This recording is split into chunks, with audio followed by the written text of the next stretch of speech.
Salam sejahtera Malaysia, terima kasih kerana menonton video-video dalam channel ini.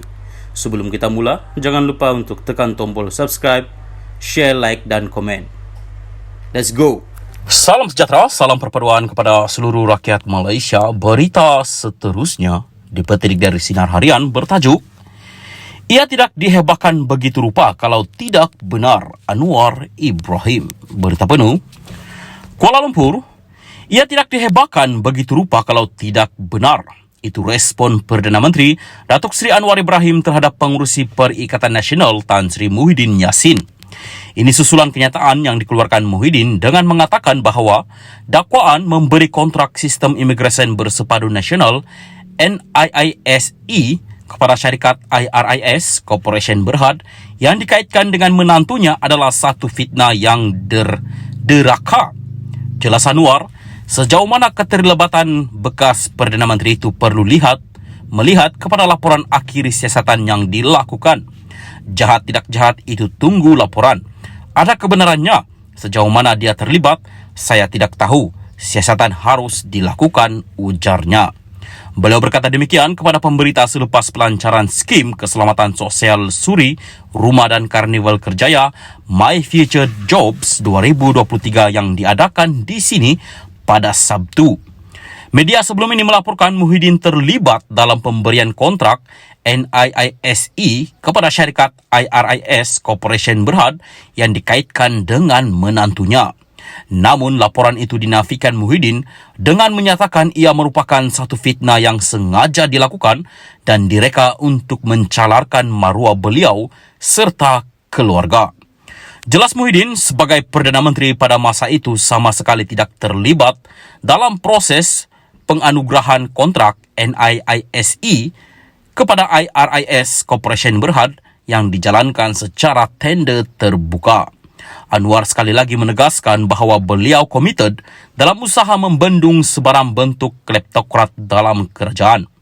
Tujuan kita nak hentikan siapa sahaja Perdana Menteri, Menteri Kewangan selepas ini, jangan anggap ini tempat untuk dia kayakan anak dan menantu dia. Ini pengajaran jelasnya. Sekian berita, salam perpaduan. Salam sejahtera dan selamat petang kepada seluruh rakyat Malaysia dan pendengar berita panas hari ini dipetik dari kosmo.com.my bertajuk SPRM telah tahan 133 buaya ekonomi dana penjana. Berita penuh, kewujudan buaya ekonomi yang mengambil kesempatan membuat tuntutan palsu bagi memperoleh dana kerajaan mengakibatkan golongan yang selayaknya mendapat manfaat terpinggir sekaligus menjadikan ekonomi tidak mencapai perkembangan seperti yang dijangka. Timbalan Ketua Pesuruhjaya Operasi Suruhanjaya Pencegahan Rasuah Malaysia, Datuk Seri Ahmad Kusairi Yahya berkata, hasil kerjasama antara SPRM dan agensi serta kementerian terlibat, seramai 133 individu terdiri daripada pemilik dan pengarah syarikat telah ditahan. Manakala lebih 100 syarikat disiasat melibatkan penyelewengan dana dianggarkan berjumlah RM194 juta ringgit dalam operasi khas tahun lalu dengan 34 pemilik atau pengarah syarikat telah didakwa di mahkamah. Tahun ini SPRM akan memberi tumpuan terhadap isu ketirisan dan penyelewengan dana dalam sektor sumber manusia, kebajikan, automotif, pendidikan dan pengajian tinggi, penternakan, pertanian serta perladangan, tulis beliau di Kosmo hari ini. Jelas beliau, nilai integriti dilihat semakin pudar dalam segelintir syarikat yang dipertanggungjawabkan untuk membantu kerajaan menerusi penyaluran dana atau membantu kepada golongan yang memerlukan. Katanya, kewujudan dana seperti Pelan Jana Semula Ekonomi Negara Penjana, Unit Transformasi Masyarakat India, Malaysia, Mitra dan Institut Automotif Robotik dan Lot Malaysia MARII bertujuan membantu rakyat yang terkesan dek tekanan ekonomi sepanjang pandemik COVID-19 serta meningkatkan potensi diri masyarakat. Bagaimanapun wujud golongan individu, syarikat dan pertubuhan yang mengambil kesempatan dengan membuat tuntutan palsu bagi memperoleh dana-dana untuk kekayaan sendiri.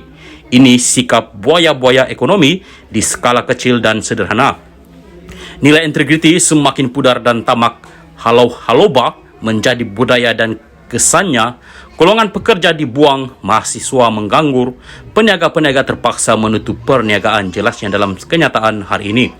Ujar beliau, ketirisan dana berpunca daripada kelemahan dalam proses semakan terhadap ketulinan maklumat yang menyebabkan beberapa syarikat yang dimiliki orang sama membuat tuntutan. Isu darurat kecemasan digunakan sebagai alasan untuk tidak membuat due diligence terhadap pemohon. Kerajaan juga tiada mekanisme jelas memantau program atau aktiviti yang dijalankan untuk memastikan benar-benar dilaksanakan dengan jumlah peserta yang tepat dan tiada peraturan dan undang-undang jelas untuk diambil tindakan terhadap permohon seperti senarai hitam, saman sivil dan tuntutan semula dana yang tidak dibelanjakan, ujarnya.